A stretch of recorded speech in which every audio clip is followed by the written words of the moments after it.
Picture this. It's minute 89. Your team is up by 1. The striker barrels down towards the goal. He shoots, bam! The ball smashes off the crossbar and rockets straight down. Did it cross the line? Half of the stadium erupts in celebration. The other half is screaming, no goal. The referee hesitates. Tensions spike. Chaos is seconds away. For decades, moments like this were decided by human eyesight alone.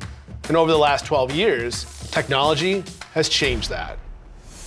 Modern match balls used in professional sporting tournaments contain an embedded sensor system that transmits the ball's exact position up to 500 times per second. Combined with stadium tracking systems, officials can determine instantly whether the ball fully crossed the goal line. Critical offside decisions, shot speed and movement data, and even the precise point where the player's foot makes contact with the ball itself. But that raises fascinating engineering challenges. How do you design an antenna system that works reliably inside of a spinning, deforming sphere?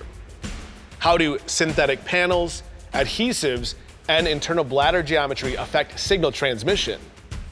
How do you maintain millimeter accuracy in a stadium packed with 60,000 people and a forest of electronic interference?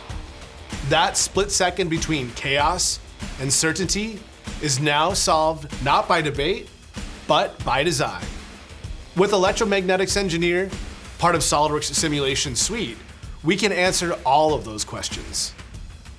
I'm going to look at 2 things: how the ball's material changes the signal of the antenna, and how we can track the ball as it is kicked and moved around the stadium. The antenna inside a tournament soccer ball doesn't operate in free space. It's surrounded by the ball's own materials, the rubber bladder and outer panels. It's designed to operate at 6 GHz, but those materials shift its performance. And as an engineer, I need to understand exactly how. For this, I'll use Electromagnetics Engineer on the 3D Experience platform.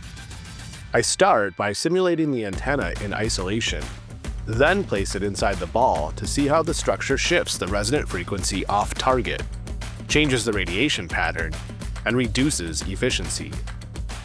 I can visualize the electromagnetic fields to understand how the antenna is interacting with every layer of the ball.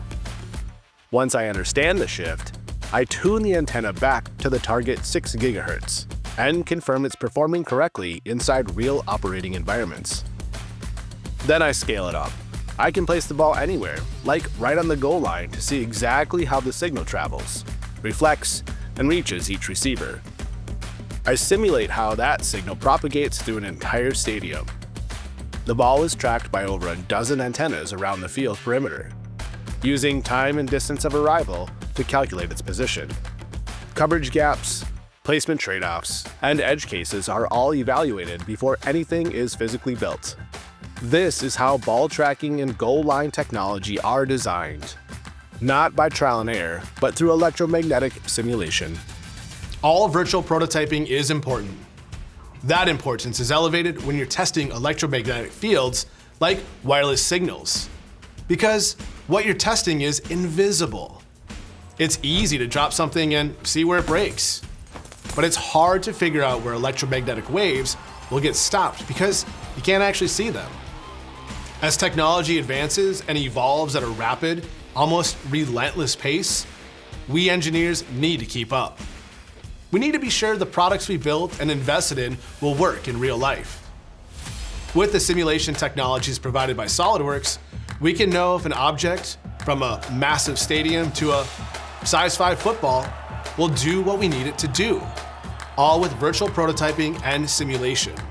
So no matter what big or small idea you're dreaming up, you can rest assured that with the power of simulation, you'll be unstoppable.